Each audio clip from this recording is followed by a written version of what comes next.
Welcome. My name is John, and I'm just here to discuss movies on the YT. And if you'd like to join that discussion, go ahead and smash that subscribe button and hit that notification bell as well.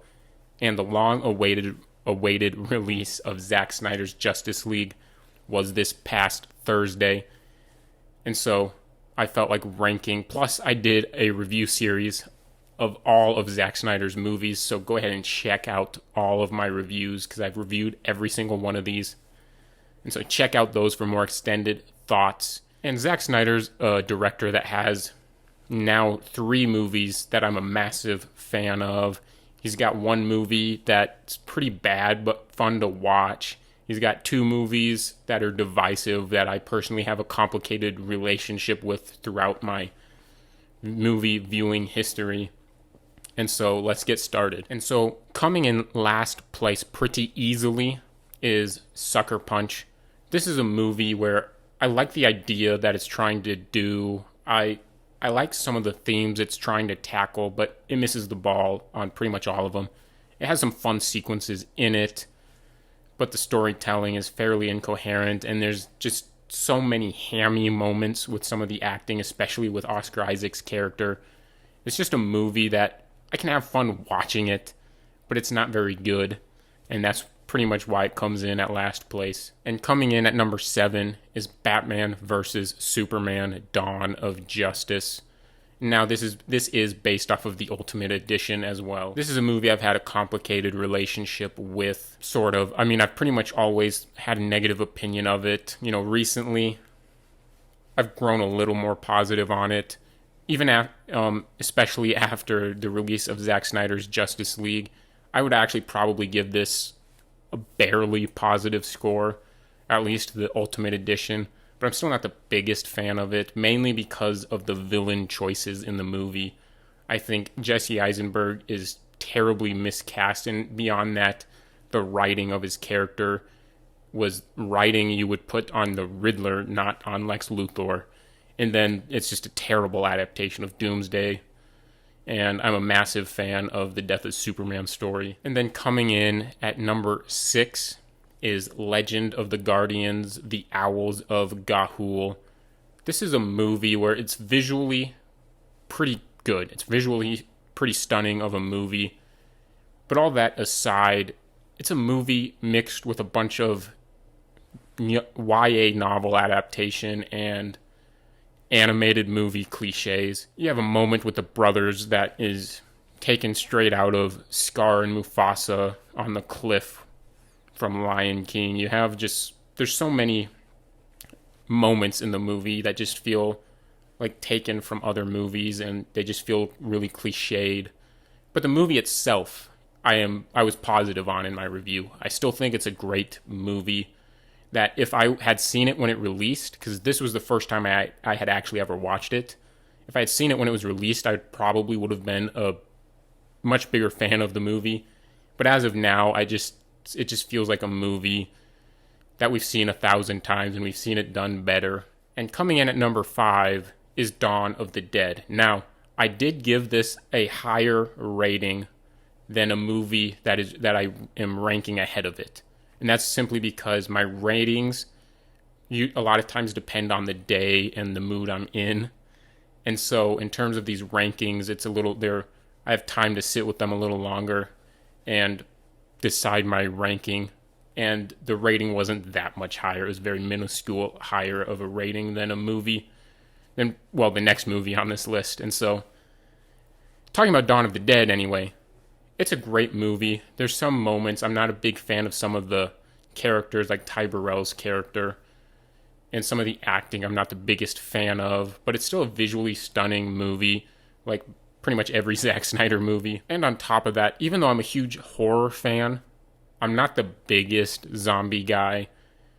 You know, I do enjoy zombie movies. I'm a huge fan of Zombieland, and I do like Lucio Fulci movies and stuff, but overall, I'm not a big zombie guy. And coming in at number 4 is Man of Steel. This is another movie, like BVS, I've had a complicated relationship with, more so with this one, because with BVS I've always been negative on. This is one I was very positive on when I first saw it, And then I don't know, I got in this very pretentious mood for a year or so where everything that wasn't like Nolan, Kubrick, or Tarantino was crap. And so I started hating this movie for a couple of years there.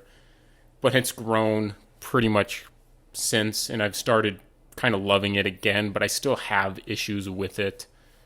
I'm not the biggest fan of the flashbacks. I think they could have been I think it would have been better if they were just like a montage of scenes after the Kryptonian stuff on Krypton but before we meet Clark as an adult. Just like a little montage there rather than actually being flashbacks. But that's a personal choice there. Overall, I still think it's a great movie. And Henry Cavill is my favorite Superman, but he's not my favorite Clark Kent. I think Christopher Reeve does a better job of doing both of them. Even Brandon Routh, I think, was a better Clark Kent. But I think as Superman, Henry Cavill is easily my favorite. And then I prefer Terrence Stamp's General Zod from Superman 2. But I still think Michael Shannon gives a great performance. But another thing that really holds this movie back for me is I don't like the casting of Lois Lane. Amy Adams is a great actress, but she's just not a good fit for Lois Lane in my opinion. And then kicking off my top 3 is 300. I love this movie to death. It's just an awesome testosterone-fueled battle that I just love. You have like a martyr theme throughout it, and you just have this just awesome testosterone-fueled journey with epic visuals, awesome action, where you get to see all the little details within the action because of the way it's shot and because of the slow-mo even. You really get to see details of the action, and it just brings this comic book to life. I've never read the comic book, but it feels like it's just bringing these amazing comic book images to life. And coming in second place is Zack Snyder's Justice League, the newest entry on this list. I was blown away by how much I actually enjoyed this movie. It blew my expectations out of the park because, as you know from earlier on in this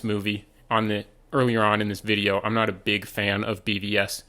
But this took all of the things that were great in BVS, but had none of the things that were terrible in BVS. And not only that, the thematic richness in the movie, the theme of second chances and everything, and all of the emotional weight that is added to characters in this movie, it blew my expectations. It blew my mind, honestly, how good this movie actually was. For as much as I love the next movie on this list, this actually probably could have overtaken it if it wasn't for some small nitpicky issues and the fact that it's a little too long. It feels like the intended extended cut rather than the intended theatrical cut. But all of that aside, it's one of my favorite comic book movies in a long time. I loved this movie. And coming in at number 1 is probably my second favorite DC movie. Probably in my top 3 comic book movies, at least the director's cut is.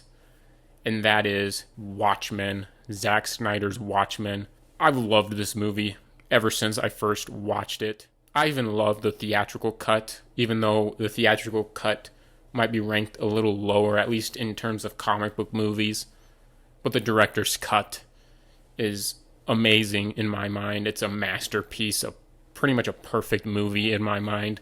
I love Watchmen to death. I had a complicated relationship, not with the movie itself, but in terms of being able to watch it, because my mom made my dad screen it, and because of a specific scene that has a Leonard Cohen song in it, I wasn't allowed to see it because I was only like 11-ish at the time, maybe 12.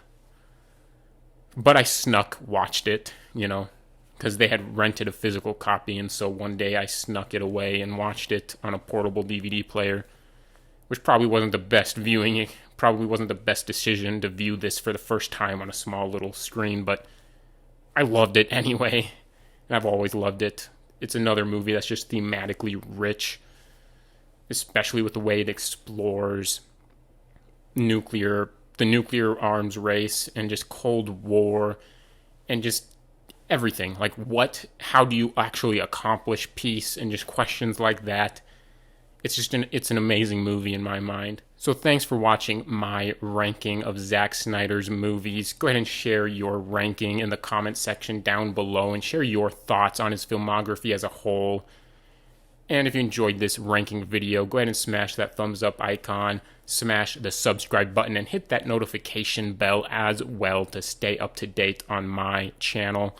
I'm currently still doing a monster movie review series, and I've got some other stuff in the works, and so I will return next time when I see you again.